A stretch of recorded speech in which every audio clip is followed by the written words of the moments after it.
Hi all, Happy New Year. Right, the very first fuel tank that I built, I literally was very early on in my aluminium welding career, should we say, and it warped quite a lot. And even though it didn't actually leak when I pressure tested it, I never quite really liked it. And also the fact once it's in the car, you're never going to see any of it because it's totally surrounded in paneling. It bugged me that it was kind of just all started to distort and buckle, and it just didn't look very nice. So having the chance to basically make a new tank, basically I can learn a few things. The main reason for doing another tank realistically was the loss of room in the back of the car, having literally nowhere else to try and safely put a surge tank or a swirl pot, whatever I'm going to call it, for the high pressure fuel pumps. It'd be good to put basically a tank inside a tank. So this now is our our surge pot. So we have O-ringed units that I actually took these off the old tank that we machined yonks ago, and then these are welded onto the side pods. And as you can see, these pieces here basically fit into and seal on a O-ring on there. Now, so I have a low suction pump either side. Tank is quite long, so being left to right, so basically in the center of the car, if you hard corner left or hard corner right, then realistically one of the pumps could become, if you're low enough in fuel, could become uncovered, so suck air. And you only really want to run one low pressure pump or one low pressure high flow pump to feed these surge pots, and then one of the two pressure pumps in here. So you're only running 2 out of the 4 fuel pumps for most cruising, and up to sort of 650 plus horsepower. So that's pretty most of the time you're driving the thing. You only really need one suction and one high pressure.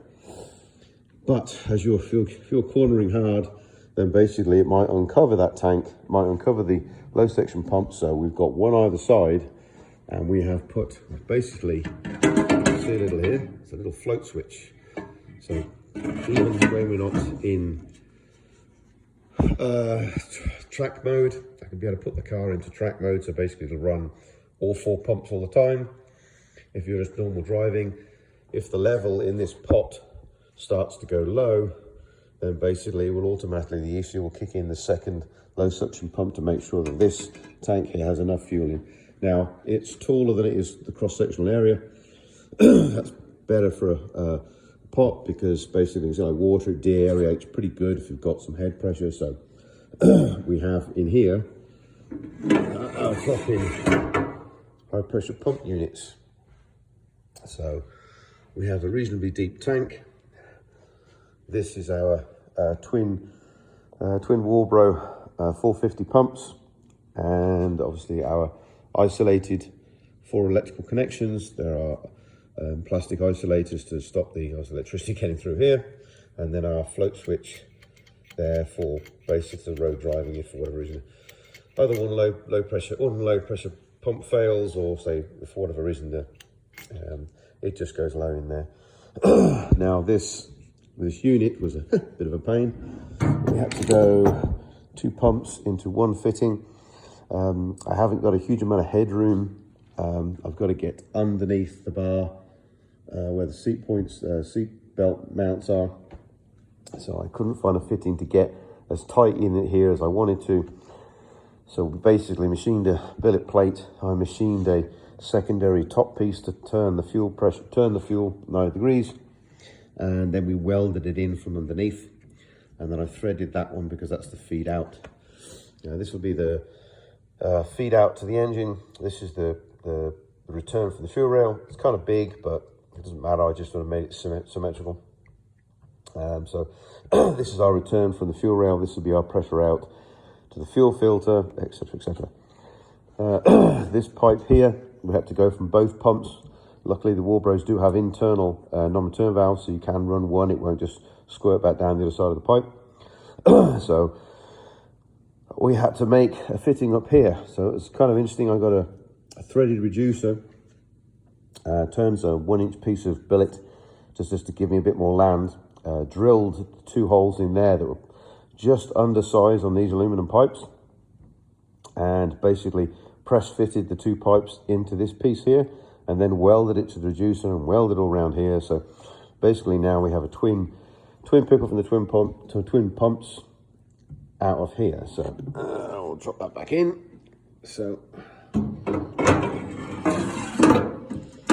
there we go. So to get the fuel into here, basically we have a port. Oh no, wrong side. We have a port here. This pipe here is drilled reasonably precisely to that hole, and when we put that in there, that basically fits inside that hole, tight enough the fact that I don't care if it dribs a little bit from the pot into the tank too much. But when we weld this end up, then that pipe there is now, you see, sticking into the pot. Now when the pot gets full, because obviously if you're just sitting in traffic, when the pot gets full, that's the feed in. We've got 2 overflows. So basically the overflow from there will just flow back into the tank. So there's no return pipe or anything needed for that. Now, to feed the 2, or the 2 low pressure pumps feed outside the tank, and then both pipes will come external, because it's a proverbial pain to try and get it internally done. So I've just, I don't mind a pipe going across the bulkhead, that's not too much. So both of these pumps will be fitted with non-return valves, because these don't have them, basically to here.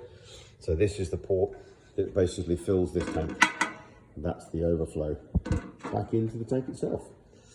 On that side of the tank, what we do need is a vent to make sure we get all of the air out of the tank, to make sure we can fill on the tank. So I really should figure out to hold stuff. Anyway, so basically on the other side of the tank, as much as this is the feed to here, this one here will be the vent. That's going to be welded into there, and then this pipe here. This pipe here then will sit pretty much in the tank, come over to here, and basically bleed air into here. So as you're filling the tank over here, and basically it's pushing the air out from this pipe out to a vent that's at the top of the car somewhere. And just as a thing, this is where we're going to put the filler, right at the top corner. It won't be all the way to the top, but I should be able to fill all the way up to the top there with that vent pipe, venting the air out from the other side. So at least the air's getting pushed away from here and doesn't come back up through the cap. Basically meaning that you can fill full flow from the nozzle. One thing I couldn't do with my GT40 back in the day, and it bugged the proverbial crap out of me. And it was all to do with airflow. Plus you don't generally fill the top of the tank with foam. You'll put foam through the rest of the tank, but not in the top, to allow, yet again, a little bit of transfer of water, fluid and air, so you can get full filling speed. This is the baffle for the center of the tank. Yet again, if you weld that center baffle, my tank just distorted, but it sort of occurred to me, if I put some flanges on this part of this baffle, put it into the tank itself. I watched an aircraft video where somebody basically was making the whole wing, so there was no bag in the tank. The wing itself, without a bag, without any form of internal spray liner, should we say, was sealed. So every rivet hole, basically they had a bonded sealer on the parts before they put the rivets in. Now, I won't rivet this one, but effectively what I can do is use that same glue. It's another 3M product. I've got to speak to Aircraft Spruce, which is a kit plane and plane spares go-to place, I suppose, and get some proper sealant that will basically not be attacked by the fuels, and then we can bond the center baffling, just to try and stop some more of the fuel flow between left and right. We have the fuel sender. In the sender itself, we've protected the sender with an 1.5 inch pipe, and then we'll put a vent at the top here. But basically, so when the sender drops in, it doesn't really touch the foam in anywhere. You don't have to worry about the foam touching the sender and giving you an incorrect level.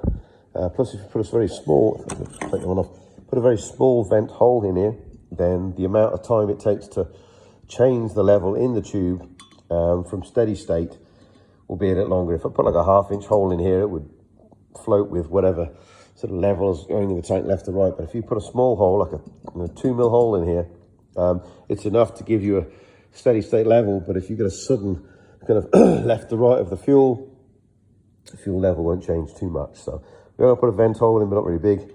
This is the tube, this is the tube which sits onto here, a weld, but then this will be cut at the appropriate angle, and that basically is the mounting tube that we're going to weld on over that side. I think that covers it. Basically, it's still reasonably complex. We do have all four pumps in the tank now, so there's less hassle of having to find somewhere to put the swirl pot. I've done quite a few CAD sims to make sure that we can get the tank in and out. I also did a very rudimentary frame to basically give me the idea when I'm putting the tank in and out, exactly how far, because the filler will stick out here, and I need to know exactly that I can get the filler in the right place that misses all the tubes, and I can still install the tank. Not so easy as you think. So yeah, I'm concentrating on the tank because I'm still waiting for a couple of parts for the oil tank. We do have the non-return valve, so if the engine is actually producing vacuum in the crankcase area, then basically it can't pull any gases from the tank. But if the engine does go positive pressure in the crankcase, which most do, but obviously this has a large scavenge section on the dry sump pump, so it could get the vacuum. If it does go high pressure or above normal pressure, then basically it'll allow the air to the above ambient pressure to be pushed into the tank, and then the second vent will come out of here. But I'm still waiting for the cap to finish that top piece off, and then I can finish them out. Yeah, so I really have been trying to concentrate on getting the silly stuff done. Once the tank's done, then I'll lift the car up. We'll put some foam where we would do in places, knock it, put the tank in where it is. We'll make the 2mm thick steel lower guard, should we say, underneath the tank, and everything will basically have foam around it. So basically when we sandwich the tank in, it's not technically bolted into anywhere. It's literally just sort of 1/2 inch thick cellular foam, which probably crushes down to like 3 or 4 mil. But basically it's held in a nice sort of foam sandwich all the way around. And once I've made that lower tank section, and I've drilled and put riv nuts in the chassis, all around here, then I will be ready finally to strip the car down. I'm happy I've got enough of the welding done on the chassis that I can then have the chassis sandblasted. They put some form of an etch primer on it, and then they powder coat it. So I finally get the chassis powder coated, and while the car's stripped down, we'll get pretty much everything else done at the same time. So we'll have the wishbones done, push rods, any bits of aluminum that I can anodise at this particular point.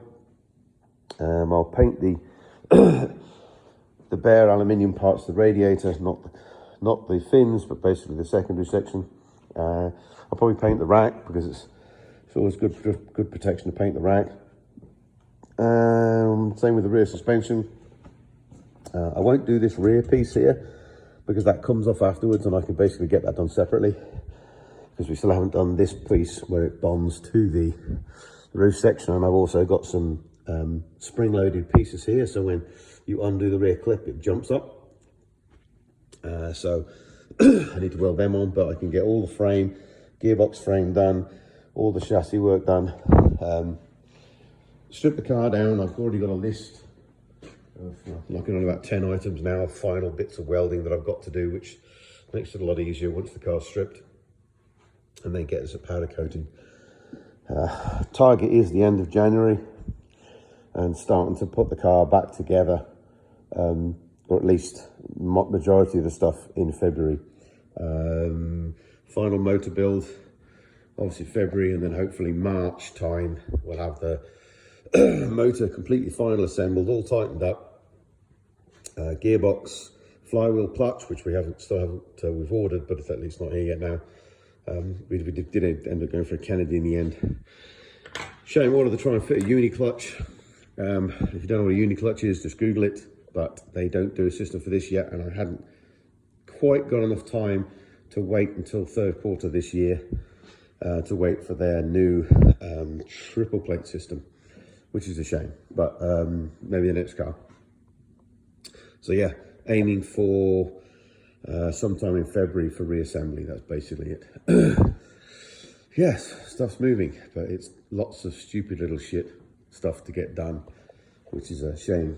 And then, like, you know, I've had to repair my Bobcat, which is a real proverbial pain in the arse. It's ripped the plate off the skid steer attachment for my snowplow. So I've machined a new plate for that this morning, and CNC machined the holes out. I'm just got to take this plate and get it bent because it's too thick for my bender. And then I can get the snowplow back, because guess what? Yesterday it started snowing again. So yeah, things should move along pretty much before this summer. But yeah, a lot of head scratching engineering and stuff to get done, just stupid little problems to overcome. I was head scratching with the tank because I really didn't want to weld in the central tank, almost to the point I didn't want to put a baffle in it at all. Then I kind of remembered aircraft fuel tanks are actually glued and riveted together. They're not welded, so that makes perfect sense to me. So basically I'll use that bonding agent to do a few things. I'm actually going to bond a piece on the back of here and then bond there to there, just as a spacer, so that I don't get any rattling. That should be like an even 5mm gap before I weld it up. Yes, still some welding to do with this, but until I've got that bonding agent in, I can't do it. I think I've done all the silly little stuff, so that's good. Anyway, yeah, so hope we have a great 2024. Never know, might see a few of you at some shows. See you later.